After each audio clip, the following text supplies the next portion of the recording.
We are online. This meeting is being recorded. Okay. Okay, right now we are online. Hello, everyone. Welcome to our webinar. I think, Tarık Bey, are we on? Everyone joined? They're starting to join, Numan. If you wish, wait like a few minutes. Okay. Tarık, maybe when there is enough people, you can give me a heads up so I can go on. Okay, they were waiting in the waiting room. Now they are starting to join us.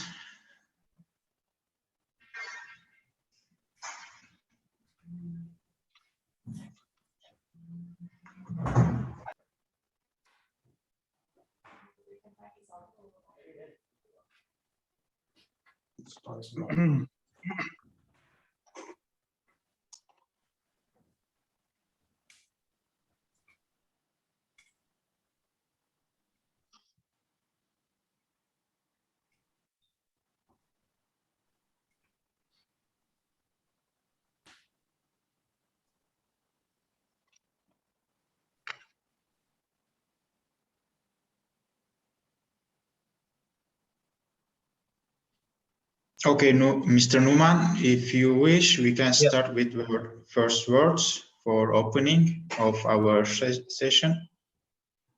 Okay. So everyone, welcome. Thank you for joining us today on our webinar on the global change, how the international trade is reshaping the global economy. Today we are joined by two very valuable presenters who are experts in their fields. Mr. Oscar Alezar from Noatum Logistics, he is the Senior Sales Executive. And Mr. Zeki Emre Tekin from the Investment Office of the Presidency of Turkey, he is the Project Manager. I think today this topic is a very interesting one in these times that we are living, the past 2 years. We have seen, all of us have seen changes in the global economy and how the global transport was affected by these changes. So I'm hoping to find a lot of answers to a lot of questions that we have today from our two distinguished guests. So some of the points that we are going to touch today, I will give a brief summary, is the brief history of the global trade. We are going to touch on globalization and deglobalization. We are going to have a quick discussion on key aspects of decision-making on the mode of international transport. And finally, the opportunities in the new era.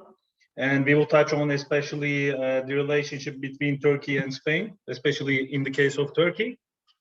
I think we will get some interesting insights from our presenters.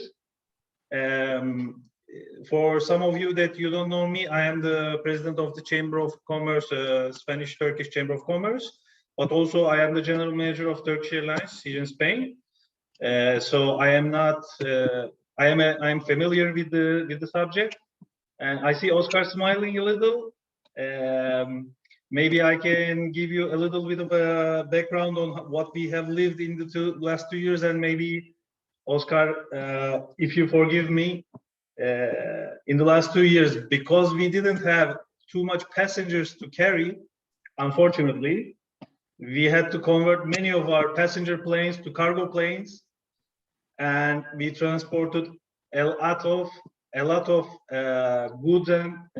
goods to international destinations. So we might have stolen some business from you there, so I apologize for that.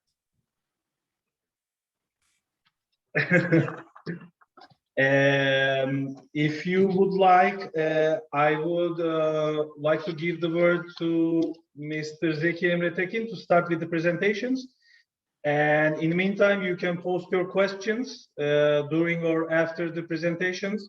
After the two presentations, we will have a quick session of questions and answers. Mr. Tekin, the stage is yours. Thank you so much, Numan Bey, for your introduction. Good afternoon, everyone. My name is Zeki Emre. I work at the Public Right Partnership Department of the Investment Office. It's a great pleasure for me to be here today. I would like to thank the Turkish-Spanish Chamber of Commerce and Industry for organizing this event. Let me share with my presentation and then begin.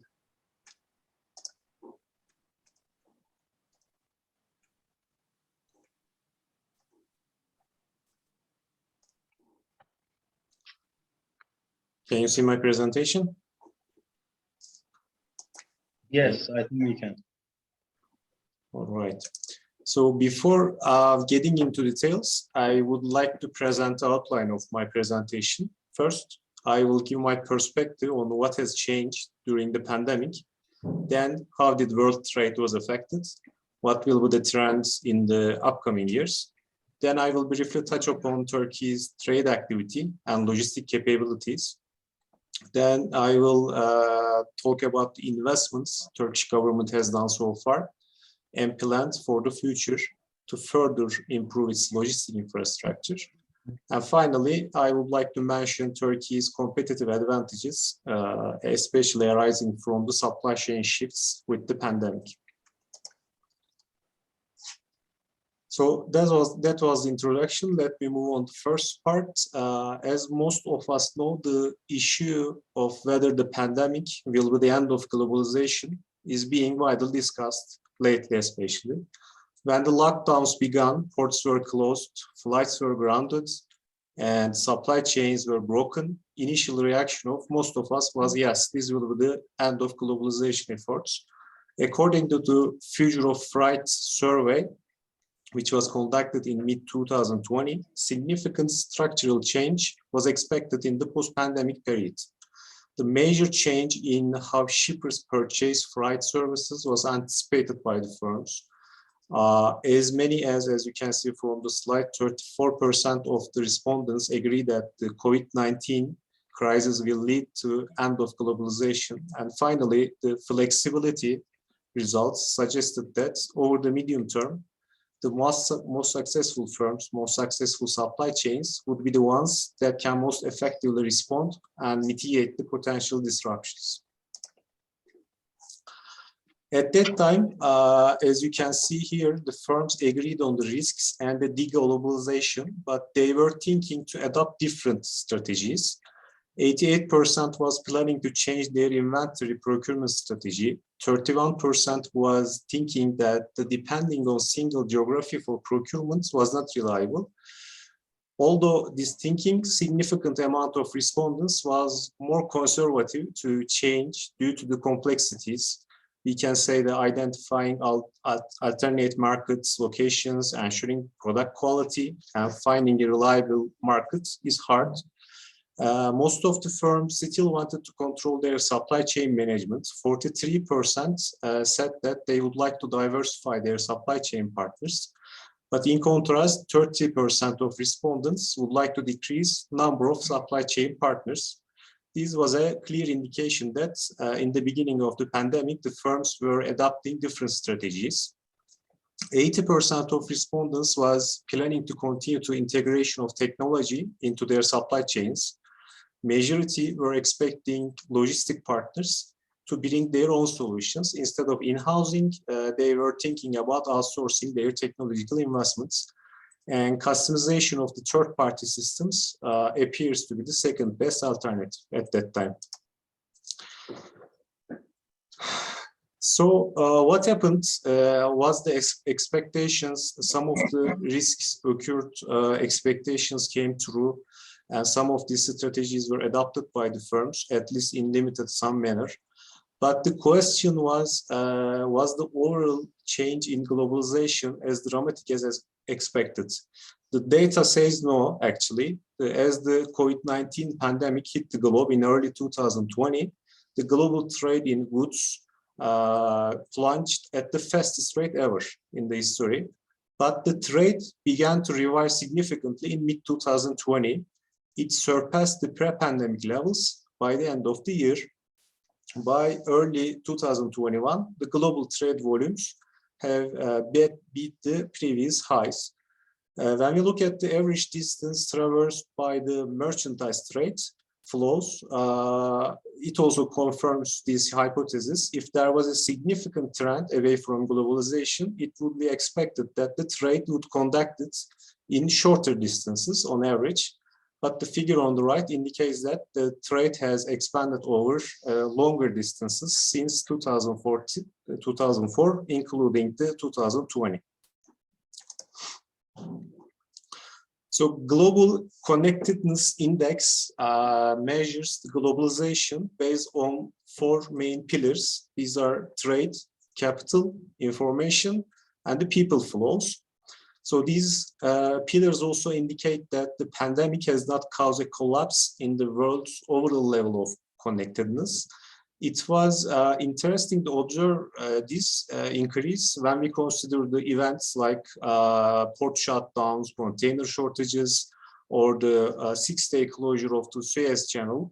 But the graph on the right indicates that the world is close to a record high level of globalization based on the selected trades, investments, and the migration measures. So when COVID-19, is there 2 slides? Okay, we already covered this. Okay, so although the connectedness index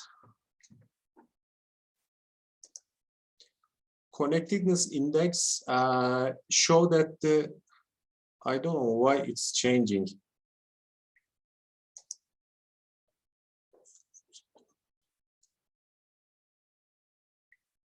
That's weird. Okay, let me tell you verbally what was on that slide. So accordingly, although we think that the connectedness and the globalization is still at its higher levels, this does not mean necessarily that the global overall connectedness or the globalization of world is in the high levels. When we look at the data, we see that, let me try one more time, only the 7% of the international calls, including the calls over the internet, international, and only the 19% of the exported goods are from the produced goods are going to exporting. So what's expecting the logistic industry in near future? There are 7 trends that expected to be either disrupting the supply chains or adopted by the firms. First, firms will continue to invest technology heavily. Intelligent forecasting, real-time monitoring are some of these digitalization efforts. They enable the productivity increases. Introduction of self-driving trucks may also accelerate, especially when we consider the challenge of hiring truck drivers all over the globe. That brings me my second point. Hiring truck drivers is not only a labor shortage issue. Talent gap pressure is valid for all parts of the value chain. Third, days of buffering inconsistent supply with excessive inventory are quickly becoming a thing of past. Raw material bottleneck and shipping problems can cause major production delays, as we saw in the automobile chip crisis. Fourth, as circular economy gains more popularity, manufacturers and sellers to take discarded materials and remake them for resale. According to the recent survey, the 70% of the supply chain leaders plan to invest in the circular economy. Fifth one is the sustainability awareness, which is also increasing for the logistics industry. With green consumerism on the rise, more companies are expected to implement eco-friendly supply chain processes in the coming years. The other one is the many companies are moving toward nearshoring to avoid inventory disruptions. And finally, past 2 years has shown that the supply chains must be responsive and flexible in order to deal with the market fluctuations and the unforeseen outside influences. So without further ado, I would like to move on to more local perspective and talk about Turkey's logistic capabilities. So strategic location and enhanced production capabilities attracting multinational firms to invest in Turkey. Turkey's share in global exports of goods has been steadily increasing for the last 20 years. Compound annual average growth rate of exports is also higher than the world average. Proximity to suppliers and customers makes Turkey an attractive logistics hub for exporting and importing goods. Transportation by sea is by far the largest mode of transportation for exports of the country. Despite its low share in both import and export, rail transport increases its stake in foreign trade by growing 24% in export and almost 7% in import. With the completion of the major railway investments, as well as the renovation of the existing ones, the share of the railways will further increase in the foreign trade. So consumer base of Turkey is not only limited to domestic markets, but also the regional markets. We have free access to European Union markets as we have a custom union agreement. We also have free trade agreements with 28 countries. So combining the domestic and international markets, this means that the Turkey has free access almost 1 billion custom consumers. So upgraded logistic infrastructure increased foreign trade activities across the globe. European Union, as you may already know, the Turkey's most important trade partner. If you look at Spain, Spain is Turkey's, as of the data of 2021, 11th largest export partner of Turkey, while it's the 9th among the import partners. So recently we initiated a project to demonstrate Turkey's logistic capabilities to investors, especially international investors. So in this project, we try to map the average travel durations to major logistic cities across the globe via different transportation modes. In this presentation, I only included the Europe maps. As an example, average travel duration for a ship carrying export products to Barcelona port is 7 days.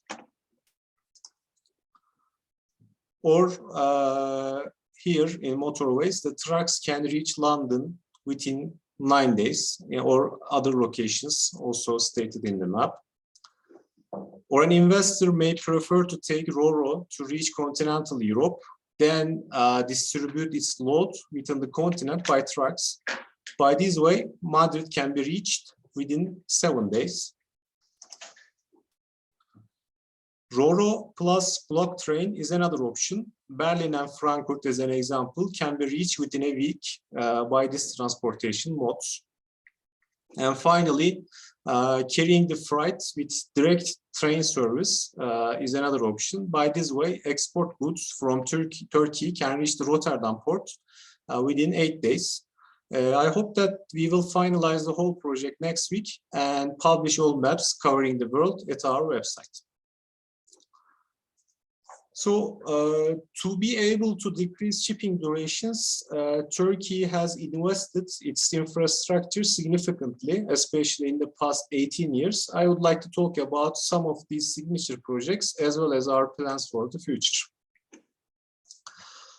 In the last 18 years, investments to infrastructure and logistics sectors has reached $169 billion. Motorway and railway sectors took the highest shares out of this amount. So Turkey has implemented a variety of mega projects that further strengthen its logistic infrastructure. Istanbul Airport is one of these. It is the largest investment ever made in history of the Turkish Republic. Yavuz Sultan Selim Bridge became the third bridge over the Bosphorus. Thanks to Gebze-İzmir motorway, it takes only 3.5 hours to reach Izmir from Istanbul. Those are the most populated and the third most populated cities in the country. And the earlier travel duration was 8 hours. so that there was a significant decrease in the travel duration. And Eurasia Tunnel has contributed almost 5 billion Turkish liras to Turkish economy in the just first 3 years of operation. Another mega project to be completed soon is Çanakkale Bridge. When it's finished, it will be the longest suspension bridge in the world.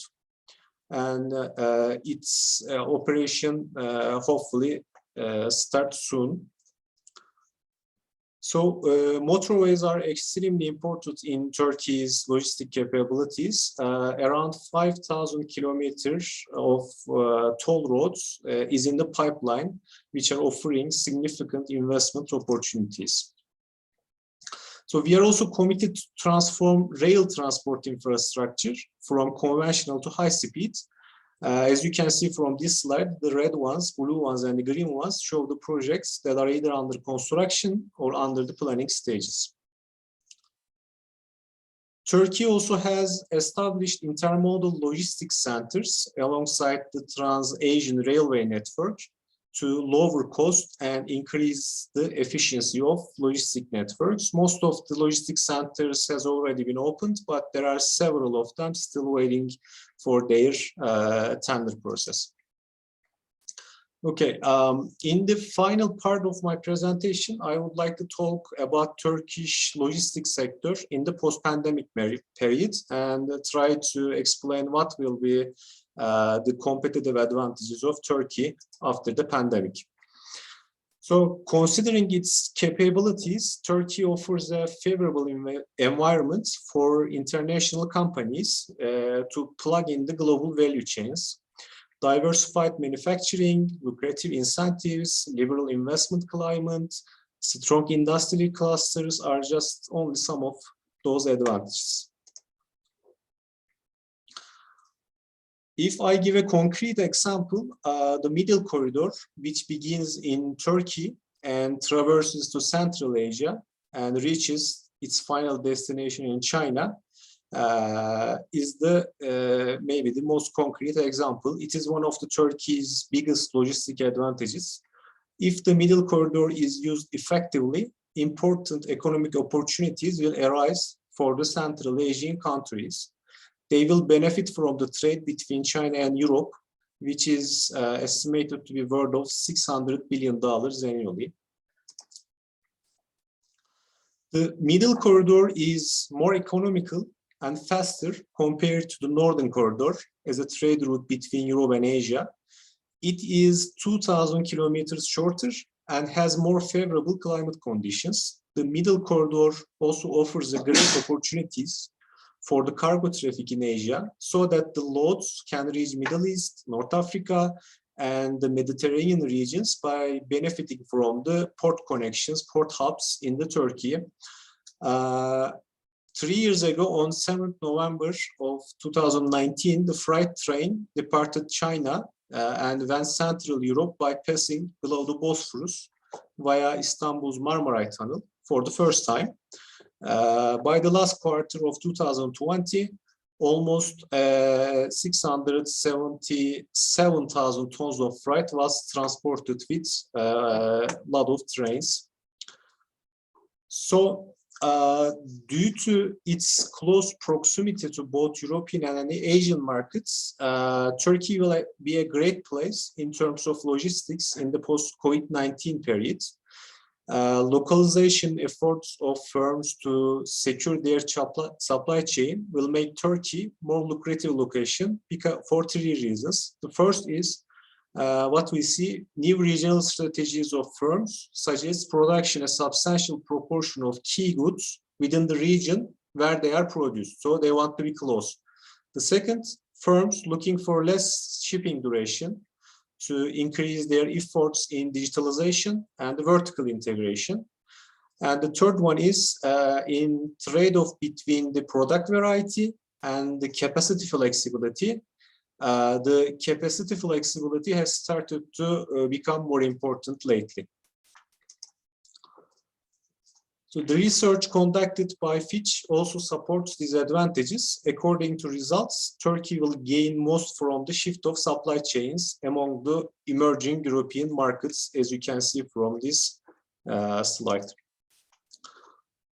So seizing these opportunities arising from the global shift in the global supply chains, Turkey also plans for the future, including new investments based on strategic priorities.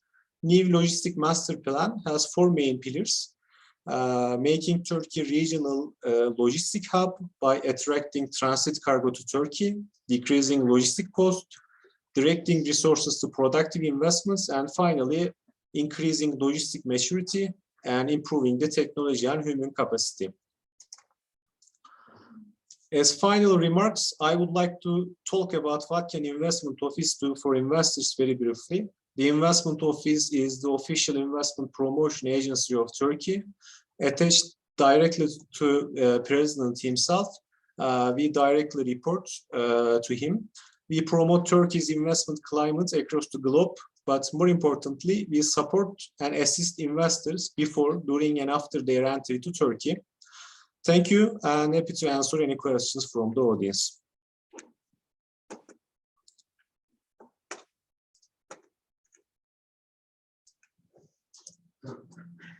Thank you very much, Zeki, for the presentation. It was really interesting, especially the parts, the statistics that we saw.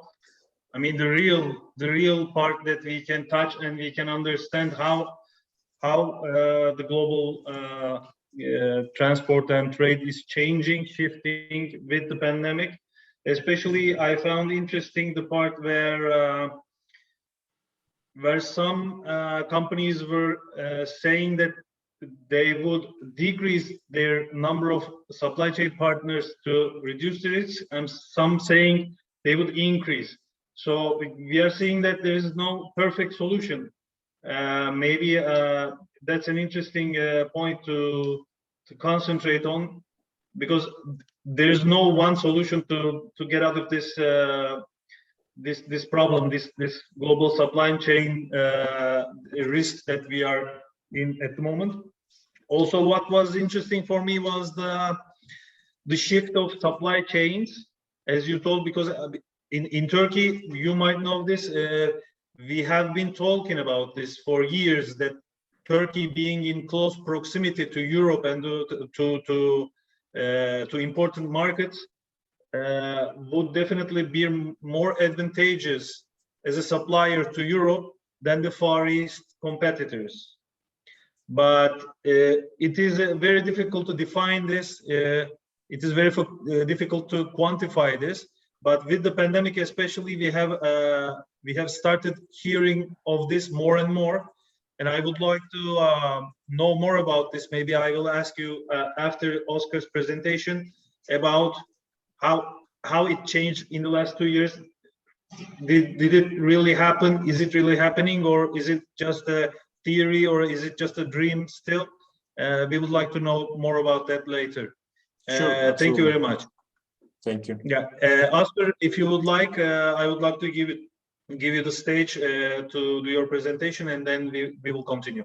Thank you. Thank you very much, Numan. Excellent presentation, Mr. Zeki. First of all, I'm not as good speaker as you, so my English is not as good, but I will do my best. Okay. to let me wait a second to share my screen.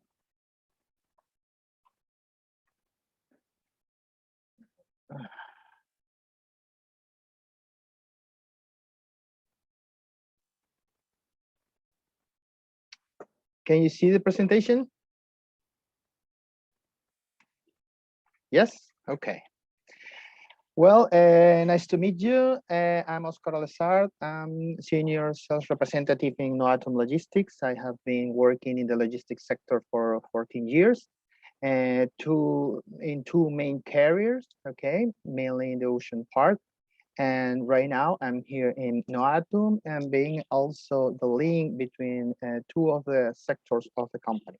Okay, I'm not gonna speak anything about that right now. We want to speak about the global change, okay, and the things that we are gonna talk about. Sorry, that's not working. Not changing. Okay. It's the recent history of the global trade. Okay. carriers that are playing a relevant role on the history, the globalization and deglobalization, and key aspects of to decide international mode of transport. Okay, we have short time. Well, so I will try to give you a quick brief about all this, and then we will can respond all the questions that you have. Okay. First of all, this picture brings you to your mind what have been happening lately. Okay, we have understood in the sector and in the whole economy that the logistic change is very delicate thing. Okay, there are many factors, and with a pandemic situation like the one that we have lived, it breaks and generates chaos around the world. So it's important to be aware of what's going on and why it's going on in order to have all the data possible to make different decisions on the future. Okay, so for this, let's explain a little bit how the international trade has been moving. The globalization started since the root of silks before Christ. So we don't gonna speak about that. We will start in 1915 with the standardization of the global trade, with the appearance of the container.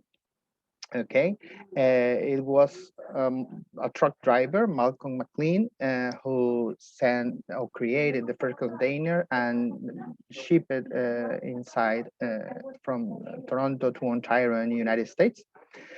And it revolutionized the industry of the shipping. Okay, in the next 20 years, okay, the change was amazing. The costs were reduced by 70% thanks to the multimodal. Okay, and on the 1960s, the first transatlantic service began. Okay, and that turned to be the trigger for the new era of globalization. On the 1980s, almost 90% of all the handmade products were shipped by sea. Okay, and this is the moment where China becomes the factory of the world, mainly because it's an easy way to cost reduction, because in the original factories, the labor costs were very high, and China had a very good and qualified handmade worker, so they became the factory of the world. Afterward, with the growth of the international shipping and the volumes, in the 2000s, it's built the first post-Panamax ship. Okay, and it's where we say that it starts the economy of a scale. The economy, the carriers, the big carriers, just wanted to reduce also the cost by container, making more bigger vessels. Okay, it turns to be that in 2007 and 2012 comes the financial crisis. Okay, and the downturn in the global trade that followed the financial crisis, where competition among the carriers to dominate the market through scale put the situation in a very different moment than the one that we are living right now. Due to the offer demand effect, okay, the vessels were sailing at freight rates that could barely cover operational costs, resulting in losses very high. I think that in 2009 it was about $20 billion. Okay, and it maintained for a long time, okay, from 2009 to 2016, and many freight carriers, okay, sea carriers went to bankruptcy, being the most known, the one of Hanjin, the Hanjin shipping line, one of the biggest one, okay, and leaving 500,000 containers on the sea. What happened with that? This process on the excess of offer and lack of demand permitted a lot of tendencies like zero stock, just-in-time sourcing, etc., to be more effective at the time to make business and cutting costs and be more profitable to the markets. There were no problems and everything was okay. What happened? The pandemic have brought a complete different scenario, okay?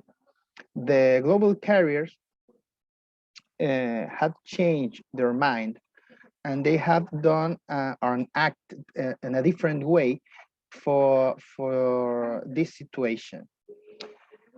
What they do was to, as you can see in this slide on the left part, you can see that they withdraw a lot of containers or a lot of capacity from the market in order to keep profitable and assegurate and ensure the sector viability. Okay, the problem was that the demand didn't crunch as much as they predicted, and this brought to the point where the demand were bigger than the offer. What this means, and usually in the carriers, they have to move cargo. So if you don't have the containers empty where they are needed, okay, you cannot ship, okay, but at the same time it's more profitable to ship a container full than empty. So the logistic ecosystem worldwide just went to a crunch because we didn't have equipment where it's needed. The sanitary restrictions put impact on the terminals, okay? So there were not as much as workers to discharge all the containers. Then this brought to an issue where Mr. Numan just spoke about, is about the increase of our volumes because the people were not moving. Okay, so the air sector transformed many of the fleet in carrying cargo to leverage the situation and keep the factories moving. Okay, but it also turned to an increase on the costs. Okay, and lack of control and uncertainty. What's going on now? It will be an impact that will last in the globalization effect. Well, it's pretty sure with the comments that Mr. Zeki Emre did give us just right now, that the disruptions on the supply chain have made major problems because it's not only about the end finished product to the end customer, but also the sourcing pattern to move from all around the world to the factories where the final product is done. It brings to a major tension and other kind of transports like train, trucks, air, LCL, etc., are gaining a market that were just a little low in the previous years due to the low of the freight ocean rates. Okay, it's important that all the world right now is investing heavily in information, because the control of the information will give us tools to make better decisions in the modern world. All the logistic patterns and the sourcing patterns are changing with this situation. And it means that there will rise a lot of opportunities for the Turkish market, just because the supply chain is looking for closer to the customer markets, also closer point of raw materials to produce their products.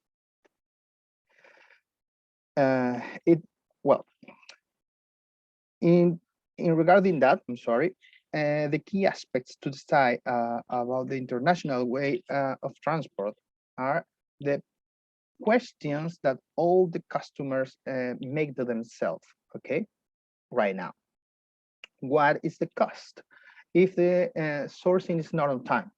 Because if my sourcing is not on time, I have to stop the fabric, and if I have to stop the fabric, I have a lot of passive incomes, you know, passive costs that have to pay.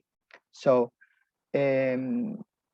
we cannot afford, or many production centers cannot afford to get to a complete stop, like have happened in sectors like automotive or technology, but due to different research, but mainly it's for producing models.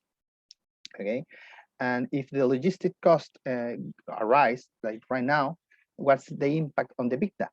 So if we increase the cost, and we have only two ways of solve that, or we sell expensive, okay, or we gain less share of profit, okay, we sacrifice profit.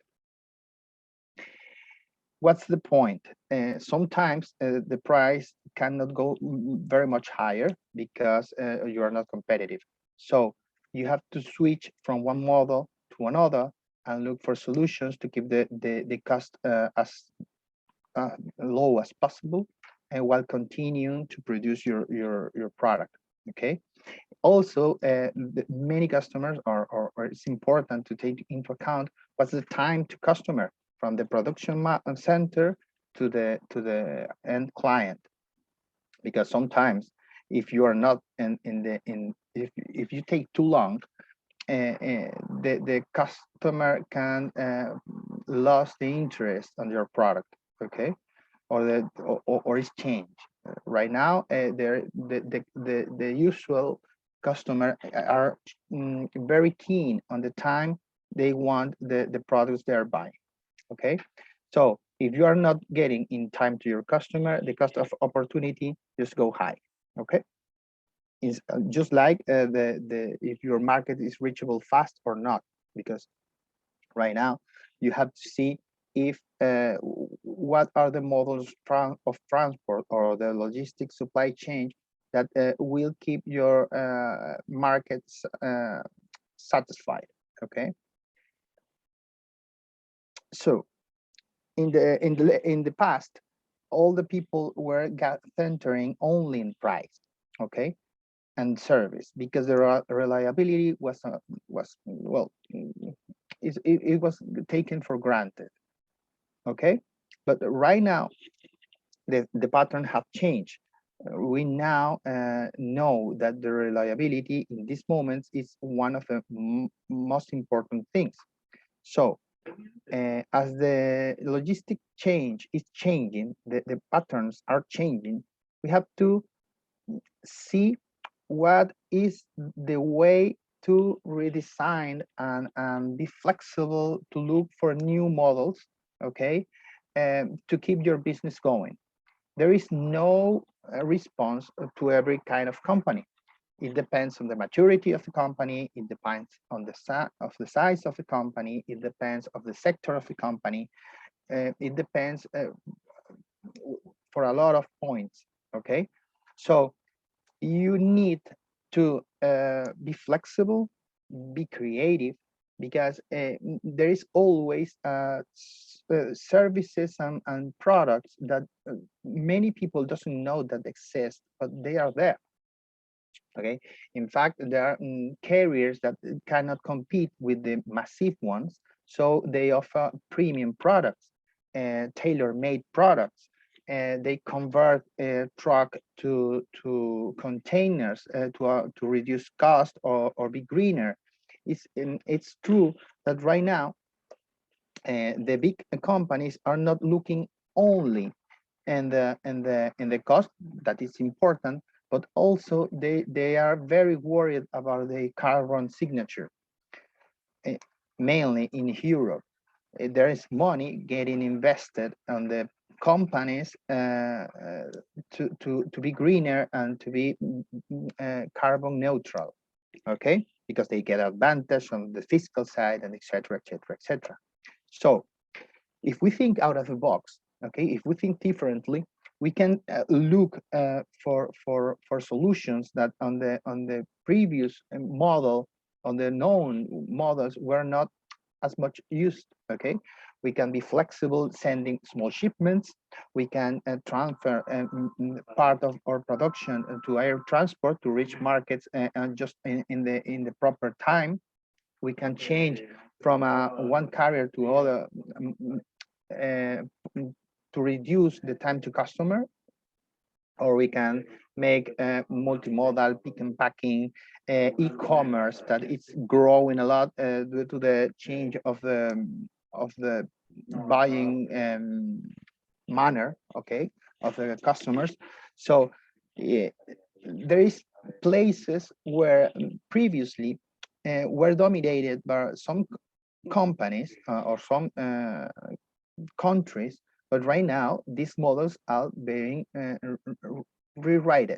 Okay, so it's good for us, it's good for everybody to think how is the best way to solve the situation and look for a solution that keeps you safe on the short term, but also gives you the control on the long term.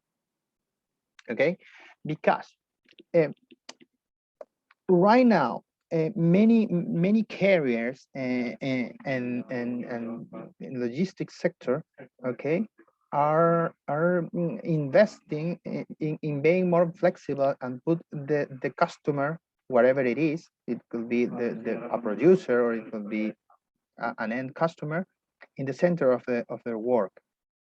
So if you look for a partner, you have to look for someone who have flexibility to understand how works your company, your model of production, because it provides you insights of how is the market responding. Right now, the information is mandatory, okay? The technology is mandatory. And if you have a wide capability of resources, it will give you some kind of winning team, okay, to survive, to expand, and to be in the new era, okay, well positioned in the sector, okay. Thank you very much. I think that's all. It's some kind of points to think about it, and I will be glad to respond any question that you will have. Thank you very much, Oscar. I think it was very interesting to hear, especially the historical side of the transport and trade. I have a few questions, if you don't mind, because I'm checking the chat right now. I think at the moment in the Q&A there are no answers. There are no questions.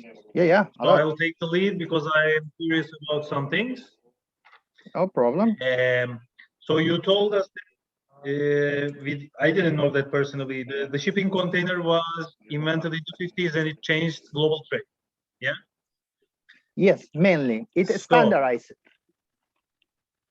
So I mean, it's basically for 70 years we have the same product, same solution. and sometimes it worked, sometimes it didn't. We have seen, especially lately in the pandemic, containers waiting on the docks, not being loaded, not being unloaded. The supply chain management was a disaster. Yeah. As you were talking about flexibility and creative solutions, the container seems like a little bit of a challenge for creative solutions and flexibilities. I mean, I'm wondering, are there any innovations that we don't know of? Because we are out of the sector, you are inside it. Are there any innovations for the future to flexibilize and to overcome these kinds of situations?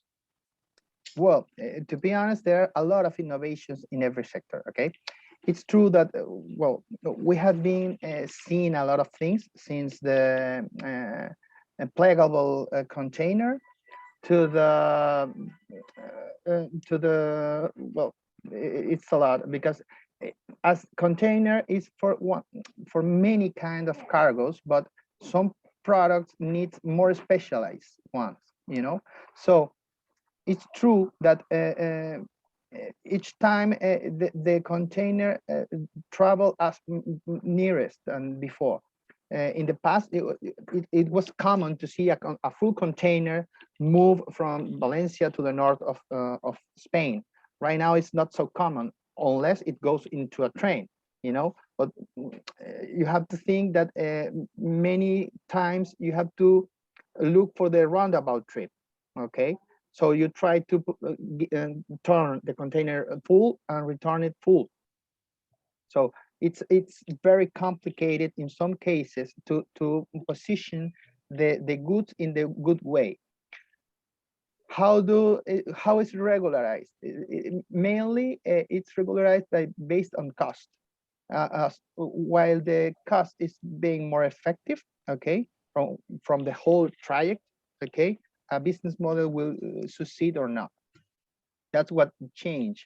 In fact, the reduction of the cost when the container appeared was due to multimodal, because previously there was one person that had to unload the cargo from the ship to a container or to a truck, then from the truck to the warehouse, then from the warehouse to the train or to the whatever it is, you know. So many points of transshipment sometimes generates, you know, problems or delays.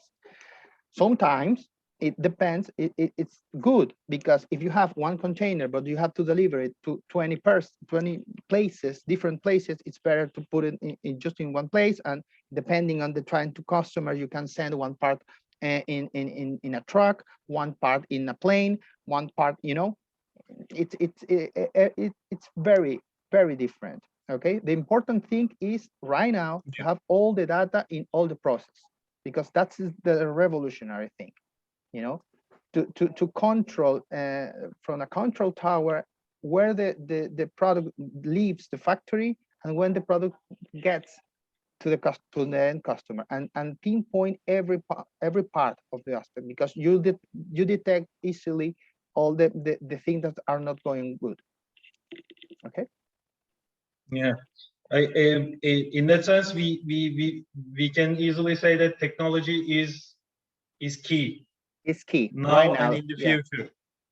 Yeah. So yeah, I think maybe we can say that we could have asked the question for this webinar a different way, like how international trade is reshaping the global economy. Yes, but also we have to think about how the new global economy, in light of technology, is reshaping the international trade.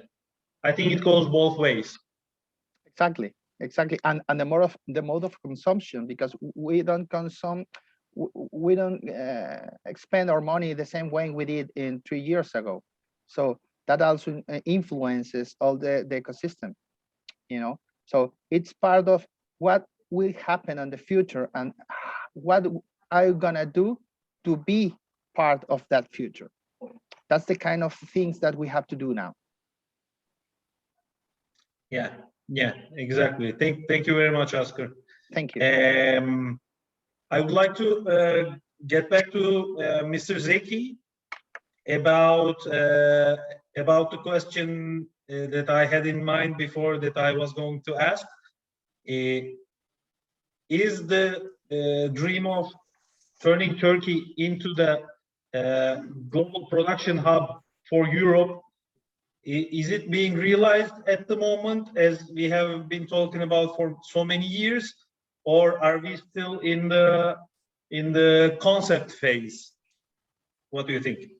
Thank you, Numan Bey. That's a great question and a timely question, I believe.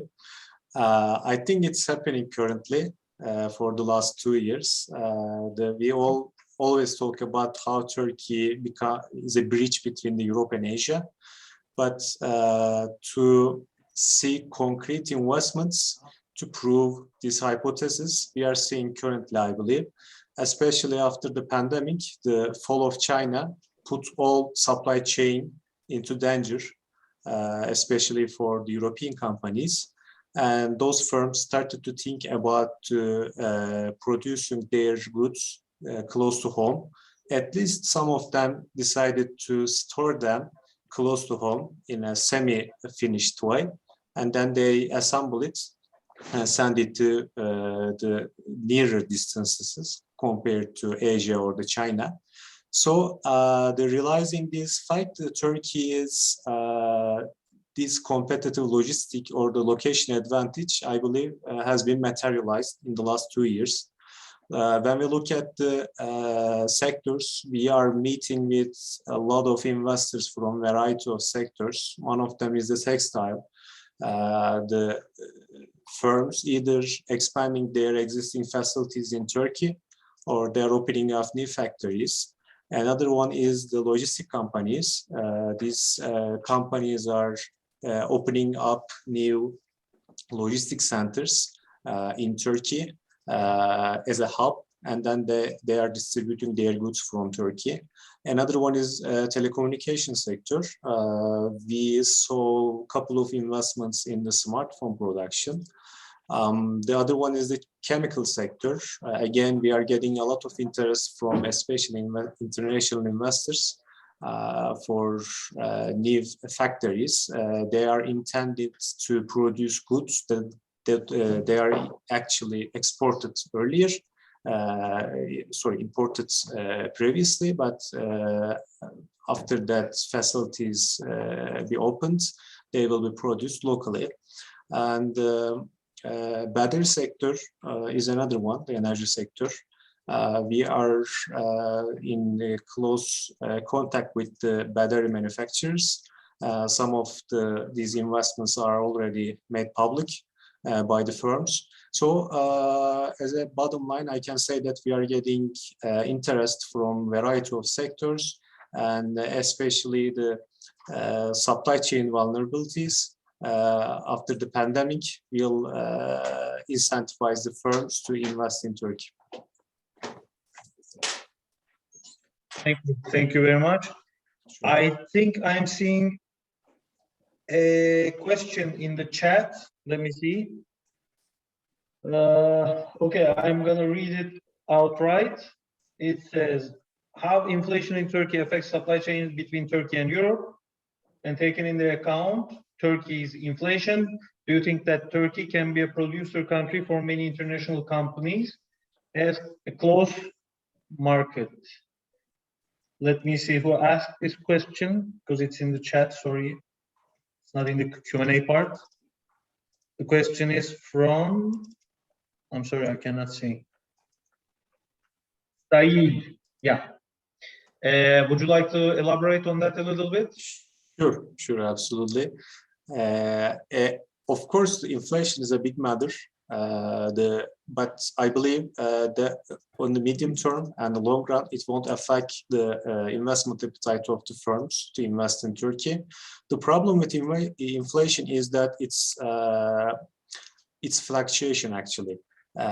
If you may have a high inflation, but if it's steady in the steady course, then it's not a problem, you know. So for the last couple of months, yes, Turkey has experienced some fluctuations in inflation, but hopefully beginning of this new year, it will be stabilized and accordingly, the investors will keep coming to Turkey for new production facilities. Hopefully. Thank you very much. Sure. Let me see, I have another question to both of you, whoever would like to answer, because you both talked about the green solutions, the environmentally friendly production and transportation. We hear this slogan, we hear this key phrase everywhere, not just in transport or any other related industry, but all over the world. What is the real impact at the moment, not talking about the future, but at the moment of these green solutions inside the international trade and logistics industries? Are we living in the future yet, or are we going to have to wait a little? Well, in my point of view, we are making baby steps for the future. Okay, it's true that there is a global point break target in 2015. Okay, 50. Sorry, to reduce the carbon emissions to half. Okay, and it had to be in 2030 to 40% or things like that.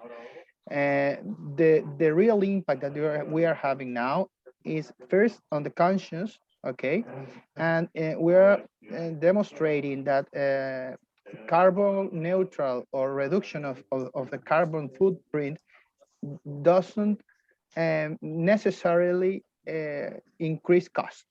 Okay, so many people, many companies are realizing that they can turn, okay, to a greener way of transport, okay, or solutions without exceeding the cost, and that's a good perspective. Also, in Europe, there is money involved, okay, to companies who reduce their carbon signature.